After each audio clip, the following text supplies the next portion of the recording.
मुबारक महीनो ही रमज़ान जो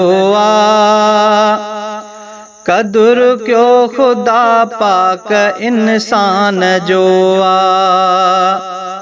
मुबारक महीनो ही रमज़ान जो कदुर क्यों खुदा पाक इंसान जो मुबारक महीनो ही रमज़ान जो मुबारक महीनो ही रमज़ान जो कदुर क्यों खुदा पाक इंसान जो महीनन में अफजल महीनो मिलो खुदा जे करम जो खजीनो मिलो महीनन में अफजल महीनो मिलो खुदा जे करम जो खजीनो मिलो ही एहसान बंदन ते रहमान जो कदुर क्यों खुदा पाक इंसान जो मुबारक महीनो ही रमज़ान जो कदुर क्यों खुदा पाक इंसान जो मुबारक महीनो ही रमज़ान जो मुबारक महीनो ही रमज़ान जो कदुर क्यों खुदा पाक इंसान जो सुता कर सुजागी छदे निंद्र प्यारी उथी कर तैयारी छदे निंद्र प्यारी सुता कर सुजागी छदे निंद्र प्यारी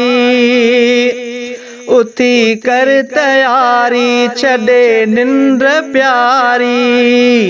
थियो वक्त रब जे त फरमान जो कदुर क्यों खुदा पाक इंसान जो मुबारक महीनो ही रमज़ान जो कदुर क्यों खुदा पाक इंसान जो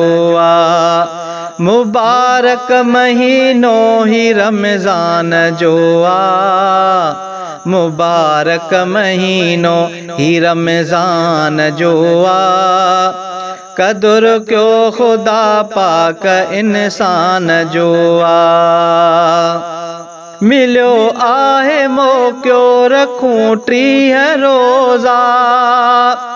तरावियूं पढ़ूं सब अथव ॾींहं थोरा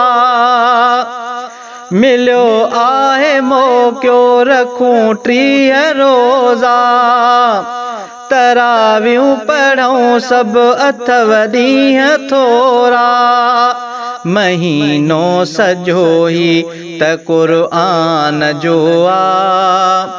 कदुर क्यों खुदा पाक इंसान जो मुबारक महीनो ही रमज़ान जो कदुर क्यों खुदा पाक इंसान जो मुबारक महीनो ही रमज़ान जो मुबारक महीनो ही रमज़ान जो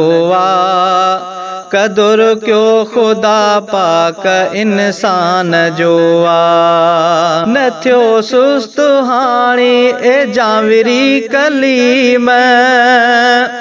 खुलियो वक्त हाणी ए जाविरी कलीम न थियो सुस्त हाणी ए जाविरी कलीम खुलियो वक्त हाणी ए जाविरी कलीम नफ़ो ई नफ़ो हाण ईमान जो आ कदुर क्यों खुदा पाक इंसान जो आ मुबारक महीनो ही रमज़ान जो आ मुबारक महीनो ही रमज़ान जो आ कदुर क्यों खुदा पाक इंसान जो आ।